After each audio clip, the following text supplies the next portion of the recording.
आपको बताया गया था कि ऐसे मान लो लिख दिया हमने ए से उत्पाद, और फिर अगर हमको दर लिखना होता था तो A R is equal to, हम क्या लिखते थे, आर इज इक्वल टू तुम लिखते थे के और कंसंट्रेशन ऑफ ए के पावर 0, याद है? अगर शून्य कोटि का है तो क्या पावर में 0 लिखते थे? अगर प्रथम कोटि का है तो पावर में कितना लिखोगे? 1। समझ में आ रहा है ना? पावर में 1 लिखोगे। रही बात परिभाषा की, तो तुम वही सेम परिभाषा कहोगे कि एक ऐसी रासायनिक अभिक्रिया जिसकी दर, एक ऐसी रासायनिक अभिक्रिया जिसकी दर किसी अभिकारक के, ये अभिकारक हमारा ना, ये उत्पाद है, किसी अभिक्रिया के अभिकारक के सांद्रता पद के प्रथम घात के समानुपाती होता है। मतलब ये प्रथम घात है, तो इसको हम कहेंगे कि यह हमारी जो है ये प्रथम कोटि की अभिक्रिया है। तो सिंपल सी परिभाषा थी, फिर से बोल देता हूं। एक ऐसी रासायनिक अभिक्रिया जिसकी दर, एक ऐसी रासायनिक अभिक्रिया जिसकी दर अभिकारक के सांद्रता पद के प्रथम घात के समानुपाती होता है। ये है प्रथम कोटि की अभिक्रिया का डेफिनेशन। अच्छा, इसका मतलब क्या है?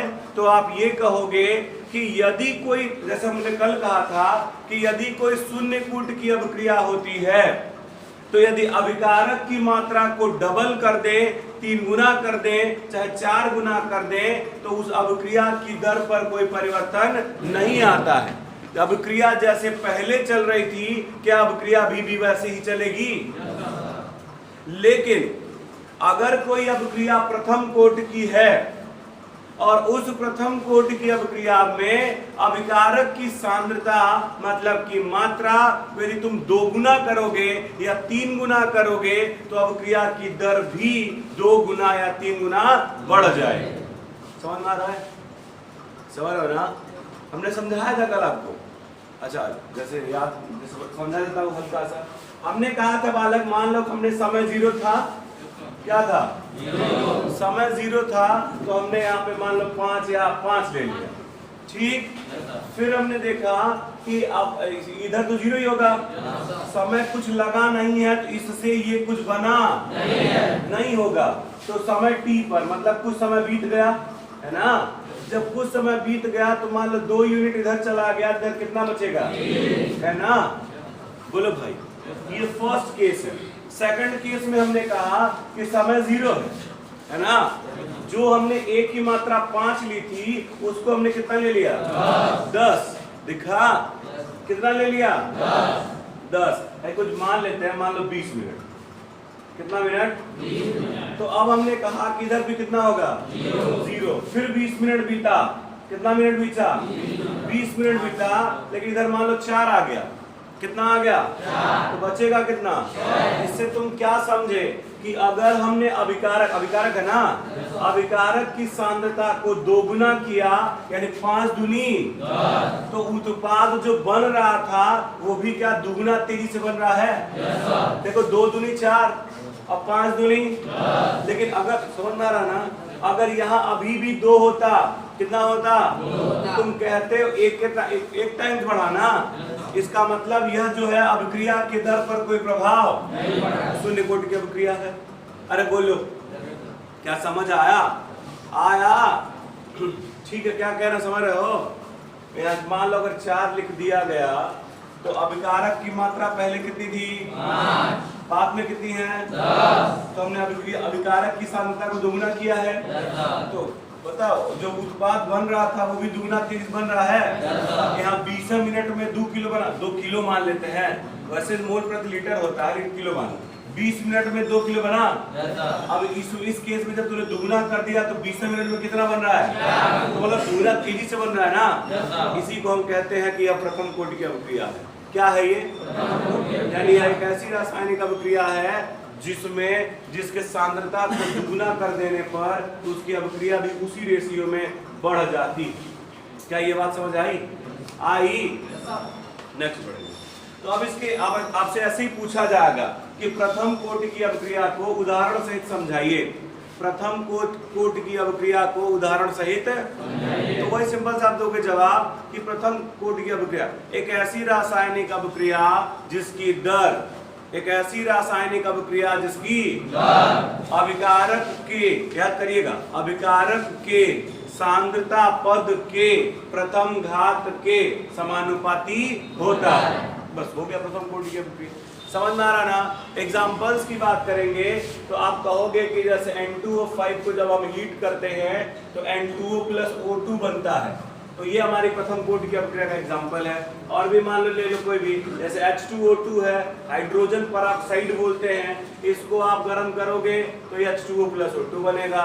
तो ये दोनों अभिक्रियाएं प्रथम कोटि की अभिक्रिया के अंतर्गत आती हैं। क्या बात समझ आ रही है आपको? बोलो भाई, ठीक नहीं है? समझ नहीं आ रहा है? वो अभी हम जो ये डाटा लिखे हैं ये आप समझ पा रहे हैं ये क्या है ये? और आप जानते हो कि जब दर हम पता करते हैं तो उसके लिए हम क्या रिएक्शन देख के पता कर सकते हैं कि एक्सपेरिमेंट करना पड़ेगा? एक्सपेरिमेंट करना पड़ेगा। ये वाला नहीं, गलत बात। आप हमको देखिए केवल, तो भाई मत देखो इधर उधर। बड़े समझ आया? बोले तो सिंपल सी परिभाषा वही वाली की हम बोल रहे हैं, आप बताइएगा। ठीक, तो आज का हमारा अभी का मतलब इस रासायनिक बलगतिकी के तीसरे पार्ट में है।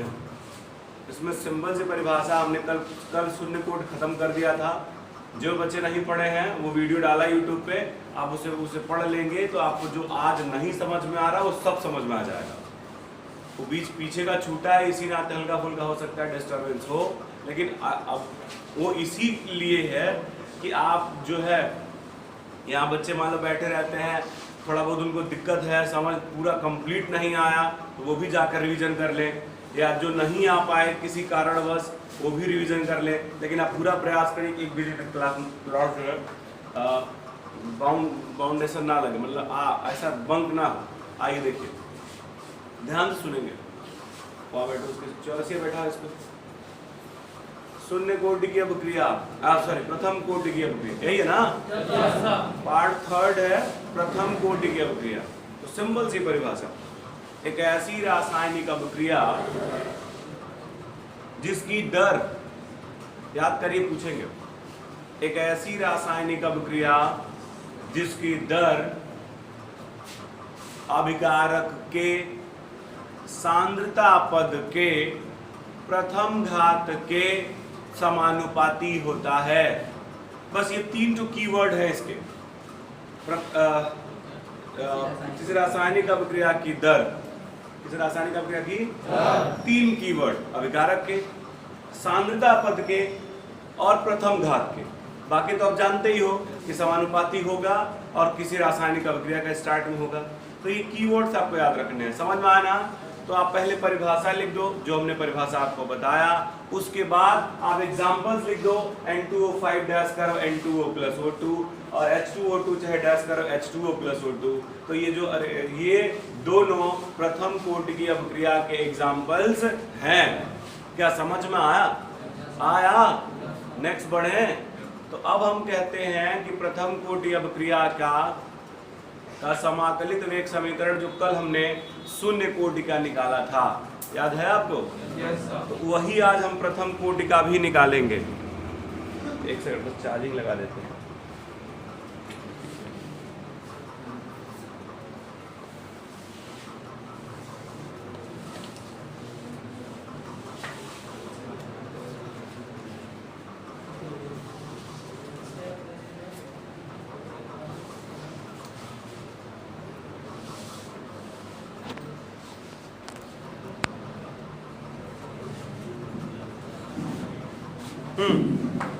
आइए, मत बोलिए। अब हमें बात करनी है कि प्रथम कोटि की अभिक्रिया के वेग स्थिरांक k के सूत्र का निगमन। और ये सबसे मोस्ट इम्पोर्टेंट टॉपिक है इसका, तुम्हारे पूरे चैप्टर का।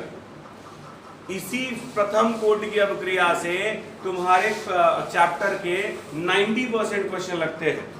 मतलब कि जब भी बोर्ड में पूछा जाता है तो ना वो शून्य कोटि पूछेगा, ना द्वितीय कोटि पूछेगा और ना ही तृतीय कोटि पूछेगा, केवल वो बार बार यही पूछता है। अब ये इसलिए पूछता है क्योंकि इसमें लॉग आता है, लॉग, और वो लॉग थोड़ा सा क्वेश्चन को जटिल कर देता है, इसीलिए यही बार बार पूछता है। तो आइए हम आपको ध्यान से समझाते हैं। पहले जो हम फॉर्मूला लगाएंगे इस चैप्टर में, मतलब ये निगमन में, वो फॉर्मूला हम लिख देते हैं। जैसे बालक ध्यान दीजिएगा, पहला फॉर्मूला जो हम इसमें लगाएंगे वो है integration of dx is equal to x plus I, जो कि आपको कल भी बताया गया था। Integration of dx is equal to x plus I होता है फर्स्ट फॉर्मूला जो इसमें अप्लाई होगा। Second formula integration of 1 upon x और dx is equal to ln x plus I होगा। ln मतलब लॉग कह सकते हो आप, वो भी आगे हम चेंज करेंगे उसे। ln x प्लस क्या होगा, आई होगा। कुछ समझ में आया? एक फॉर्मूला यदि और आप याद कर पाए तो अगला द्वितीय कोट और तृतीय कोट भी निपट जाएगा। x के power n dx is equal to x के power n plus 1 upon n plus 1 plus I. यही फॉर्मूला है जिसका इस्तेमाल हमें इसमें करना है। तो हम आपको पढ़ा रहे हैं प्रथम कोटि। प्रथम कोटि के हमने परिभाषा आपको बताया और परिभाषा के साथ हमने आपको 2 एग्जांपल्स भी बताए, अभी लिखवा भी दूंगा। अब हमें बात करना है कि प्रथम कोटि अभिक्रिया के वेग स्थिरांक k का समाकलित वेग समीकरण। तो हम लिख देते हैं। अब बहुत अच्छे तरीके से एक बार 2 बार समझाते हैं। प्रथम कोटि अभिक्रिया, ध्यान देंगे आप, प्रथम कोटि अभिक्रिया के वेग स्थिरांक k का समाकलित वेग समीकरण, वेग समीकरण का निगमन। ध्यान से सुनेंगे, ठीक। प्रथम कोटि अभिक्रिया के वेग का समाकलित वेग समीकरण, यही हमारा टॉपिक है। अब इसको हमें कल के जैसे बिल्कुल हूबहू कुछ शुरुआत की चीजें लिखनी होती है। तो जो लोग नहीं आए तो वो जरूर देख लेना, कुछ समझ नहीं आएगा। नेक्स्ट, जैसे आप कहोगे सबसे पहले कि माना एक प्रथम कोटि की अभिक्रिया, शुरुआत में माना एक प्रथम कोटि की अभिक्रिया, क्या लिख रहा हूं मैं, प्रथम कोटि की अभिक्रिया, ठीक ना। माना एक प्रथम कोटि की अभिक्रिया, आप जानते हो कि हम लिखते हैं ए से प्रोडक्ट ना, या ए से उत्पाद आप लिख सकते हो, ए से उत्पाद, ये दोनों हम लिख सकते हैं। उसके बाद जो लेफ्ट वाला है वो अभिकारक है और जो बनता है उसे हम उत्पाद कहते हैं। ये सब हमने बता डाला है। आगे बढ़ते, अब हमने कहा कि हम या इसका पहले दर लिखेंगे। क्या लिखेंगे? दर आर बराबर, आप जानते हो ना, यस सर, केवल दर आर बराबर। अगर अब तुम अभिकारक एक ही पद में लिखोगे तो तुम जानते हो कि होता है डी अपन क्या, डी। समझ में आ रहा ना, ये सब पढ़ाया जा चुका है। दर आर बराबर डी अपन क्या होता है, डी। और चूंकि इससे ये बनता है ना, और इसकी मात्रा क्या होती है, इसलिए आगे क्या लग जाएगा, माइनस डी अपन डी टी। इतने किसी को प्रॉब्लम है? तो ये जो बना इसको हम कहेंगे कि ये हमारा इक्वेशन नंबर 1 है। समझ में आ रहा है ना? इक्वेशन नंबर क्या है, इक्वेशन नंबर 1 है। अब हम नेक्स्ट कहेंगे कि दर नियम से, किससे कहोगे आप, दर नियम से। तो दर नियम से यदि हम देखेंगे तो तुम वही जो हमने कहा कि प्रथम कोटि, चूंकि ये प्रथम कोटि की अभिक्रिया है, किसी कोई प्रथम कोटि की अभिक्रिया की जो दर होती है वो अभिकारक के सांद्रता के प्रथम घात के समानुपाती होती है। तो दर नियम से कहोगे दर आर बराबर, ये तो कांस्टेंट है, और concentration of A, concentration of A. और क्या यह प्रथम कोटि की अभिक्रिया है? क्या यह प्रथम कोटि की अभिक्रिया है? इसके पावर में कितना होगा? अगर द्वितीय कोटि की होती तो कितना होता? शून्य कोटि की होती तो कितना होता? जो कि हम पीछे कर चुके हैं। क्या इतना समझ में आया आपको? डर नियम से। उसके बाद ये हमारा हो गया इक्वेशन नंबर कौन सा? जू। ठीक ना? समझ में आ रहा है? आप बताइए कि क्या दोनों का लेफ्ट इक्वल है? दोनों का लेफ्ट साइड क्या है? तो इसलिए राइट साइड भी क्या होगा? तो इसलिए दोनों का राइट साइड भी इक्वल होगा। तो आप कहोगे कि समीकरण 1 व समीकरण किससे? 2 से। सिंपल है। बोलो भाई। हाँ वाक्य बोलो। क्या? ठीक है, हम मानना तो है ही, लेकिन अब हम कर चुके हैं पहले तो इसीलिए सीधा मार दे रहे हैं। मानना चाहो तो मान लो, कोई दिक्कत नहीं है। वो मानना चाहो आप तो मान भी सकते हो। जैसे कल बताया तो था कि A2 प्रोडक्ट, लिख देता हूं चलो यहीं पे। A2 प्रोडक्ट था ना, कल बताया था कि मान एक तो टाइम 0 था और एक समय किस पर था? T पर। ठीक ना? टाइम 0 था और समय T पर। तो समय जब 0 था तो हमने A की सांद्रता A0 मानी थी और इधर कितना माना था? और जब समय T हो गया था A की सांद्रता A ही हो गया था और इधर कुछ चला गया। समझ में आया ना? वो भी लिख सकते हो, कोई बात नहीं। कल बता दे दिया था। ठीक है, कोई बात नहीं। समीकरण 1 व किससे? समीकरण 1 व 2 से कहोगे तो क्या बताओ? दोनों का लेफ्ट इक्वल है तो राइट भी, तो राइट भी बराबर होगा। तो जब ये देखो लेफ्ट इक्वल होने के नाते राइट को बराबर कर दो, यानी आ जाएगा कि minus D A upon D T. बहुत अच्छे समझिए, बहुत इंपॉर्टेंट टॉपिक है ये। Minus D A upon D T बराबर के और कंसंट्रेशन ऑफ क्या हो जाएगा? ए। अरे देखिए, इसका राइट वाला और इसका राइट वाला बराबर कर दिया। बोलो, समझ आया? सबसे पहली बात बाबू कि जो डी वाले होते हैं, कि कौन से वाले होते हैं? डी वाले, वो दोनों एक पक्ष में नहीं हो सकते हैं। एक पक्ष में नहीं हो सकते। तो इस नाते इसको हमें यहाँ भेजना पड़ेगा। भेज दें? इसको हम यहाँ भेज देंगे तो ये कुछ इस प्रकार बन जाएगा कि माइनस डी ए तो उधर ही रहेगा। बोलो, ये वाला यहाँ भेज दो तो क्या के और concentration of A D T आएगा? Concentration of A D T है ना? अब समान गुण वाले तत्वों, समान गुण वाले पदों को एक पक्ष में कर देते हैं। मतलब तुम ये कह लो कि क्या इसकी बिरादरी इधर है? बोलो भाई, क्या ये जो कंसंट्रेशन ऑफ ए डी वाला इधर दिख रहा है? तो इसका ये है, इसका ये वाला पार्ट है।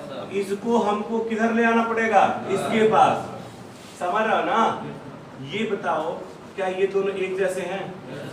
Concentration of A, concentration of A वाला, तो इन दोनों को हमें एक पक्ष में ले आना पड़ेगा। तो पहली बात, जो डी वाला होता है वो एक पक्ष में नहीं रह सकता है, और जो समान होते हैं उनको हम कहाँ ले आते हैं? एक पक्ष में। तो ए को नीचे ले आ लो, तो minus D A upon concentration of A हुआ, minus D A upon concentration of क्या हो गया? बराबर क्या हो गया? ए डी टी। माइनस को इधर भेज दे, कोई प्रॉब्लम है? इधर चला गया। इतना समझ में आया? बोलो भाई। अब हम दोनों पक्षों का समाकलन कर देंगे। क्या करेंगे? तो लिखोगे समाकलन करने पर, क्या करने पे? दोनों पक्षों का तुम समाकलन करोगे जब, ठीक है ना? तो जब दोनों पक्षों का समाकलन करोगे तो कुछ इस प्रकार होगा, integration of D A upon concentration of A is equal to integration of minus K और साथ में क्या? D T. ठीक, हमने कल आपको बताया था कि ये एक जेल टाइप का है, जो बायोलॉजी वाले हैं वो समझ लें। जो जेल टाइप का है, इस जेल के अंदर वही रहता है जिसके आगे डी लगा है। जिसके आगे डी लगा है, बताओ क्या इसके आगे डी लगा है? तो ऐसा जहां भी होगा वो सभी जेल के अंदर होगा। तो बताओ, इसका मतलब ये वाला क्या जिस जेल के अंदर होगा? ये वाला होगा। अरे यार, इसी के आगे डी लगा है ना? बोलो, तो यही चर है और यही जो है इसके अंदर रहेगा। इधर देख लो, क्या टी के आगे डी लगा है? तो टी वाला सब अंदर रहेगा और बाकी सब क्या हो जाएगा? तो बताओ क्या बाहर हो जाएगा? यानी integration of D A upon A concentration of A minus के बाहर कर दिए तो क्या इंटीग्रेशन ऑफ डी टी आया? अब बोलो भाई। अच्छा, इसको हम ऐसे भी लिख सकते हैं, ध्यान देना जरा, ये dx ऊपर भी हो सकता है, उससे कोई फर्क नहीं पड़ता है। अच्छा यहाँ देखो, अब इधर वाला फॉर्मूला, इधर वाले में क्या लगेगा कि बाबू dx बटे x, बोलो dx बटे बराबर ln x था, क्या था? समझ में आया? प्लस आई था, तो आई तो हमारा कांस्टेंट है। ये देखो dx अपॉन x था तो क्या आया? तुम देख रहे हो क्या यहाँ भी d है, लेकिन x की जगह केवल ये है ना, और नीचे भी x की जगह ये है ना, तो जहाँ फॉर्मूले में जहाँ x है वहाँ यही हो जाएगा। यानी सीधा लिखेंगे ln, क्या लिखोगे? ln और कंसंट्रेशन ऑफ क्या? ठीक, प्लस आई लगाना चाहिए था, प्लस आई लगाना, लेकिन क्या दोनों पक्षों का समाकलन हो रहा है, इसलिए आई केवल राइट साइड में जोड़ेंगे, दोनों साइड में जोड़ेंगे नहीं। माइनस के बाहर है, माइनस के इंटीग्रेशन ऑफ dx का x प्लस आई होता था, x की जगह यहाँ क्या t है, तो t प्लस आई हो जाएगा, तो यहाँ t लिख दो और साथ में प्लस क्या लिख दो? तो ये है हमारा इक्वेशन नंबर 3। कौन सा नंबर इक्वेशन है? Equation number 3। समझ में आया? बस थोड़ा सा और बचा हुआ है। तो अब इसके बाद हमने कहा कि बताओ क्या ये जो समीकरण हमारा प्राप्त हुआ, ये t समय पर A की सांद्रता ये वाली लिखी है इसमें, कब बताया था? ये t समय पर A वाली सांद्रता क्या ये लिखी हुई है? तो अब हम t बराबर 0 रखेंगे। क्या रखोगे? जब t बराबर 0 रखोगे तो क्या हो जाएगा? t बराबर 0 पर A की सांद्रता ये वाली है ना, तो ये वाली रख दोगे, इसके जगह ये वाली रख दें। तो हमने कहा कि ln और a0, ln a0 बराबर माइनस के, और t की वैल्यू कितना? प्लस कितना? मल्टीप्लाई कर दिया, 0 हो गया, यानी सीधा i का मान कितना मिल गया? ln a0 हुआ। क्या ये बात समझ आई? ठीक है ना? समीकरण 3 से, समीकरण 3 में रख दो i का मान, तो लिखोगे ln concentration of A is equal to minus kt, और i का मान ये है, यानी ln प्लस में ln और कंसंट्रेशन ऑफ A0। अरे बोलो भाई, कंसंट्रेशन ऑफ क्या? या A है या A0 है। हमें किसकी वैल्यू निकालनी पड़ती है?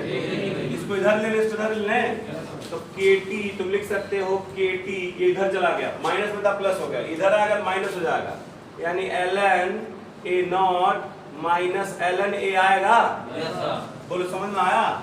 और क्या t को बटन कर दें, यानी k is equal to 1 upon t, 1 upon और log m minus log n। Formula होता है log, ध्यान दीजिए, m माइनस log या ln दोनों की बात, log n, log m minus, तो log m बटे n क्या होता है? दिख रहा है ना? तो बताओ बाबू m की जगह क्या ये है, n की जगह क्या ये है, तो ये जब फॉर्मूला लगाओगे तो बन जाएगा log a0 ऊपर होगा और नीचे क्या होगा, सॉरी log नहीं ln। समझ में आ रहा है ना? a0 बाई a हो गया। अब ln को log में कन्वर्ट करेंगे तो आ जाएगा k is equal to 1 upon t, मतलब ln को log में ले जाने के लिए 2303 से मल्टीप्लाई करते हैं। किससे मल्टीप्लाई करते हैं? 2303 से मल्टीप्लाई करोगे तो ln जो है वो log में कन्वर्ट हो जाएगा, log a0 बाई a, और नीचे वहां क्या था? t। ये सबसे इंपॉर्टेंट फॉर्मूला है इस पूरे टॉपिक का, मोस्ट इंपॉर्टेंट फॉर्मूला।